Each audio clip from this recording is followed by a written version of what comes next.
Lukas, Tigers, and Brons. Oh my.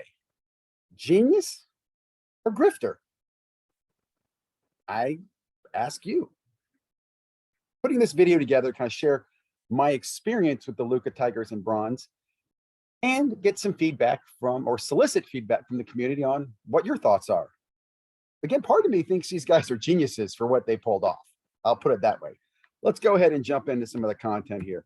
First of all, back in September, I believe their launch date was the 19th, 20th when they started their project, Lukas Tigers and Brons to the roadmap. I created a video on September 21st, Lukas Tigers and Brons, oh my NFT, why I'm in. And in this video, I discussed why I was going to go ahead and support the Lukas Tigers and Brons NFT. Now, I did emphasize some of my concerns. Number one, it's an unlicensed, no art behind it. Just kind of a bunch of guys throwing together a project, but it was promised to be different and providing a lot of great opportunity and physical value. And hey, trust the Lukas Tigers and Brons guys. Oh my, why wouldn't you, right? So I'll also say real quickly, I am not a fan of Patreon channels or paying for information or, tip jars or joining groups. But I do feel like this was probably the best Patreon deal that I've ever seen. And I admit, I felt, I don't want to say victim. I believed in these people when I signed up for this project. In this, it kind of goes through, and I will leave a link below on what my thoughts were early on with the project, but I want to bring up the speed on where we are with the project now. Let me take you over here to Lukas Tigers and Brons website. And again, you can check this out. I'll drop a link below.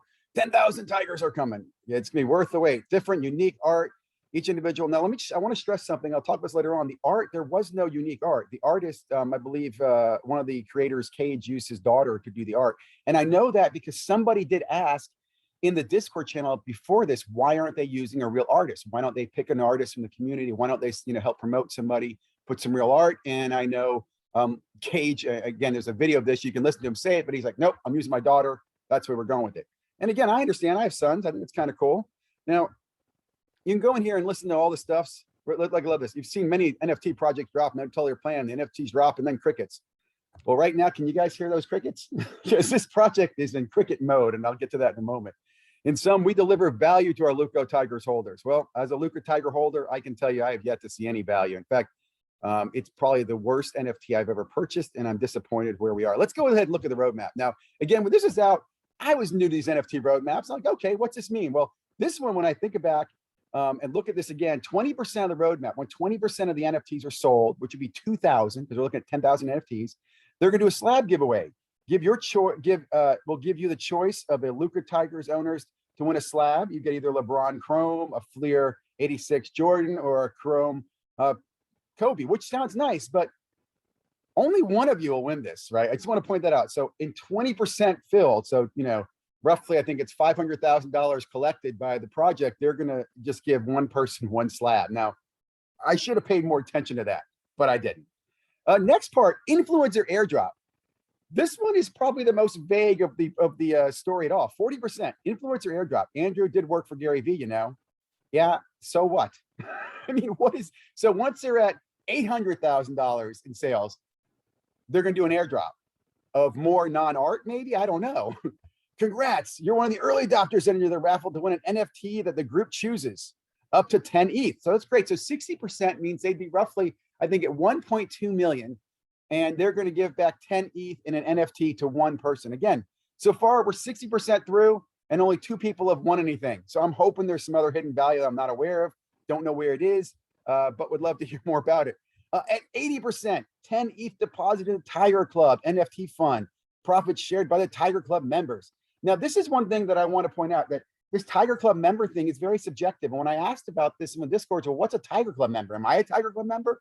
Oh no, it'll be determined in the reveal on what the attributes are. But again, you have the 80% in to know what the attributes are, and they've been very vague in sharing that. One time I was told that if you have a coffee cup, you get to ask a question to the Panini interview. Another time I was told if you have a cigar from your NFT, you get to have cigars with Cage. Again, not seeing much value in any of these things right now. And again, I'm just sharing my opinion. If I'm wrong, please let me know. I know there's a lot of Luka fans out there who go, oh, Luka guys are great. They're really good people. But again, I ask you the question, are they geniuses or are they grifters? At 100%, right? All the traits will be revealed. You'll know which trait corresponds to the utility. Well, that's great because at 80%, you kind of want to know who the Tiger Club members are because you're going to have to wait for 2,000 more NFTs to be sold. But hell, we'll just wait to the end, right? Find out. Which I think, again, this is another thing that I think is very subjective because they can select based on their friends or who they like, what attributes they have, right? So someone like me, I got a coffee cup. A coffee cup can mean you get a bag of poop in your front yard and they burn it. I mean, I don't know, right? They can do whatever they want to. Second drop countdown begins. 90 days after sellout, each Lukas Tigers owner will be entitled to a companion NFT. Details below. A companion NFT. Well, that's great when we're at 100%. Post-mint. They're always listening to our members in our community. And we'll know different. We want to hear from you what you want and deliver. One fact, owners in Lukas Tiger comes many things. And perhaps the most important benefit is a promise from us we continue to deliver value to owners. 1 month after month, year after year. Okay, let me just say, I'm a Tiger member.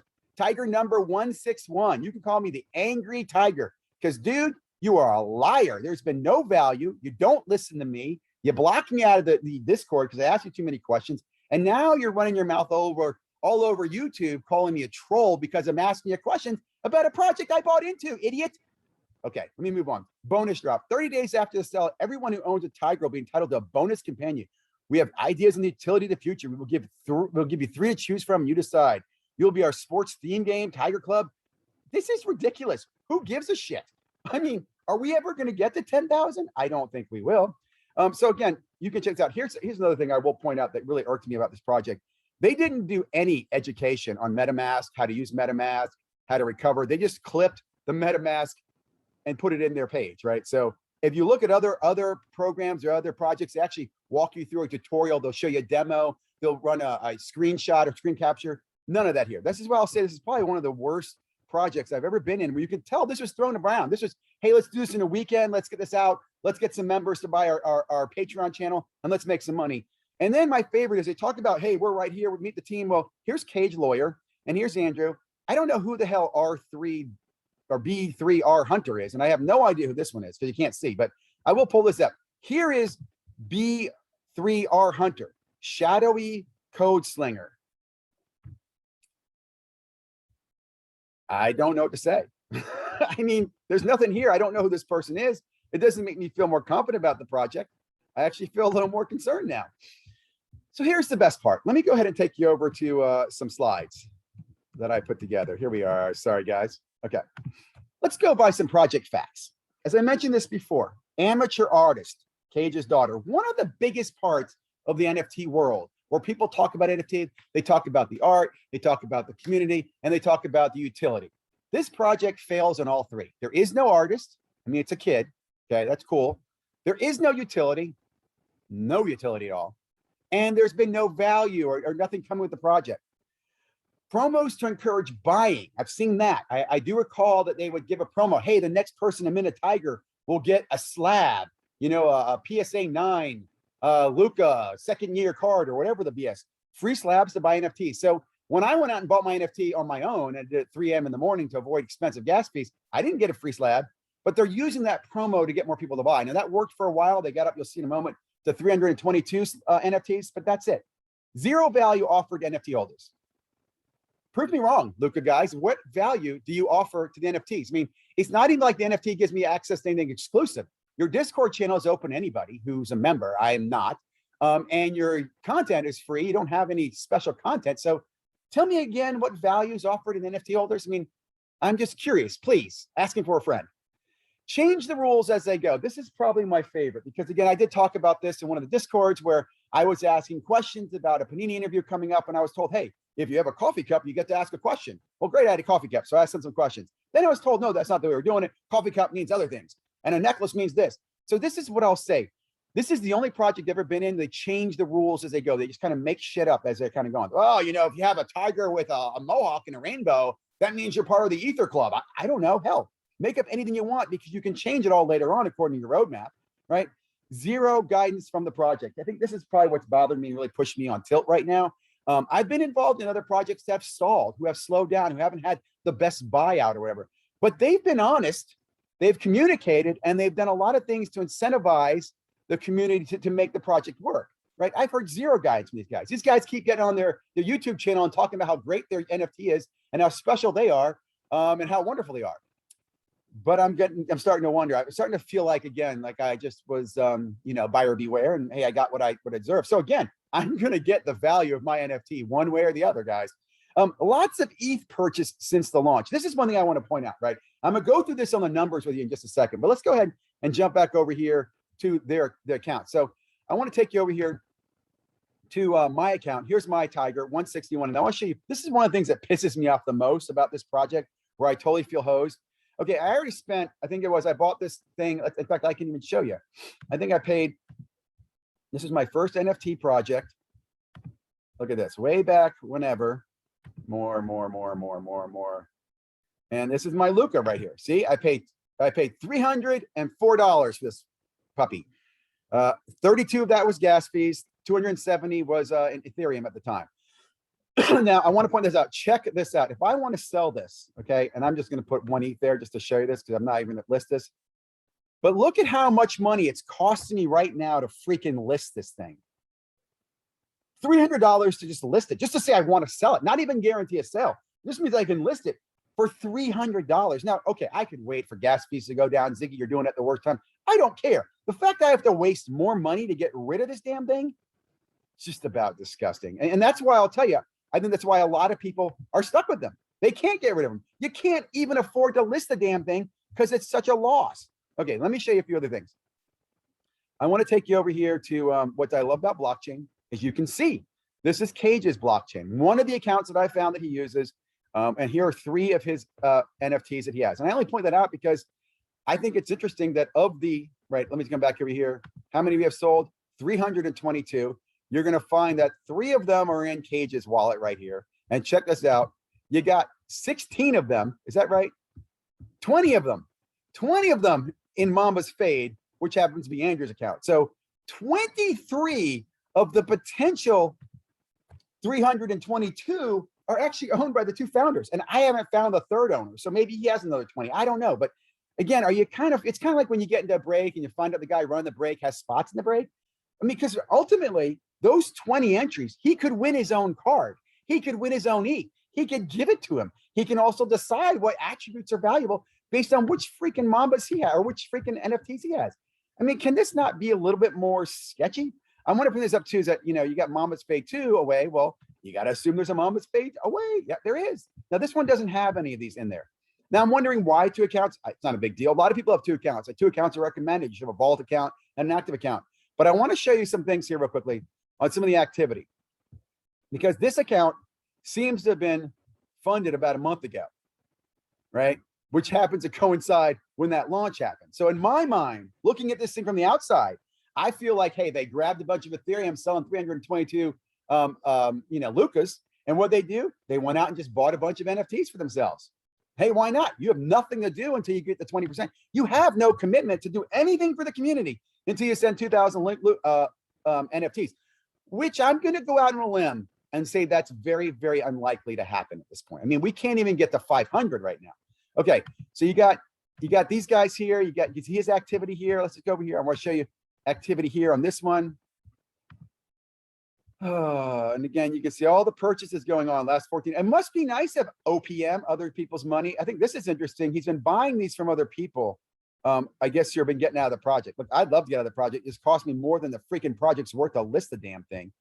And then it would go over here to Cage's here. You'll see his activity has been, you know, pretty hot. And again, both these guys, I assume, have money, but I'm going to also assume the Ethereum they have that they put aside for this project is being commingled with these purchases, right? I mean, they've been buying like crazy. Every hour, these guys are buying stuff. You'll also point out, now that you guys have their addresses, these are the projects you will hear them talk about on their channel. They're only going to talk about things that benefit them. The reason they talk about PWCC all the time, not because PWCC is a sponsor, but because Cage has a bunch of cards with PWCC. He's trying to get, you know, he's trying to sell them, so he promotes them, right? It makes sense to me. Instead of going, hey, PWC is a grifter platform and I should get out of there, he's just going to sell them on there. Again, all these things kind of make me think a little bit less about the people that we put our trust in. Now, here we go. I just want to share with you. This is as of November 3rd. We have 322 Tigers sold. 322.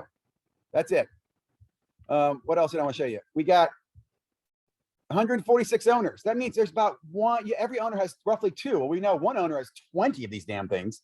And look at the floor price. So right now you can buy them on OpenSea for less than you can to mint them. So why would I mint any if I could buy it now? Let me just go ahead and show you this though, as far as gas fees and what this is still going to cost you right now. 5% royalty fees, that goes, I think, to them, if I'm not mistaken. So it's $157 to get this thing. It'd be $225 to get one of these damn Lukas right now. We're absolutely crazy. So let me go back, and I want to close this up with some numbers here. There we go. By the numbers. Now remember this: 10,000 NFTs at 0.06 was the goal. Potential for a $2 million plus if they were to sell out. And I remember chatting with other Luka Tigers and Brons people who said this and called it out. Now, look, I'm not going to call them out. They confided in me in confidence, but I can tell you, Andrew and Cage, if you're listening, there are a lot of people who did see this huge money grab. Think about this. These are a bunch of sports cards guys who figured they could walk away with $2 million in Ethereum and give us, what, a few cards and a few Ethereum things back? There's been 322 NFTs sold since around the September 20th. One in the last 2 weeks, as far as my tracking. I could be wrong. 0.06 ETH per NFT. That still is the price they're asking to mint. Now, I pointed out that I've seen other projects who have stalled. They've dropped their minting price. Not Lukas, Tigers, and Brons. Oh my, no, we're going to get every penny we can. Now, here's the thing that I think everybody should pay attention to. They've minted 322 at 0.06. I'm going to average Ethereum at 3,000 because most of these were made probably early on when Ethereum was around the 3,000 level. Although Ethereum today is around $4,500, $4,600. That means in 1 month in this project, they were able to collect $57,000 of Ethereum, of which I'm going to assume probably are tax-free. And they're using that money to what? I don't know. I don't know. My assumption is they're using it to play with, right? They're buying NFTs. I don't know. There's no communication. There's no visibility. Is this a rug pull? Am I wrong? I mean, the rug is, first of all, maybe it's more of like a napkin pull because there's no real rug here.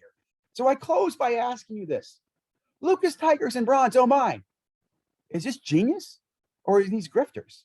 Like, it makes me think to myself, hey, I could do a project like this. I can only charge people $10 and I can make a couple $100,000, right? I mean, and I think that's the problem here is that we have a community that built trust, that got people to trust them and really have taken advantage of them. Now, I expect some nice comments from Cage and Andrew, and I'll simply say this: why don't you go live and let's talk about this live with someone like me or somebody else from the outside who'd like to ask you questions about the project and what your plans are. Let's not result in name calling and insults. That seems cowardly, Lion, Tiger, and Brons. Let's do what's right, guys. What would I suggest? I would suggest you scrap this project. I don't even want my money back. I'd like to see you donate to charity. I just don't want you walking away grifter or genius. You tell me.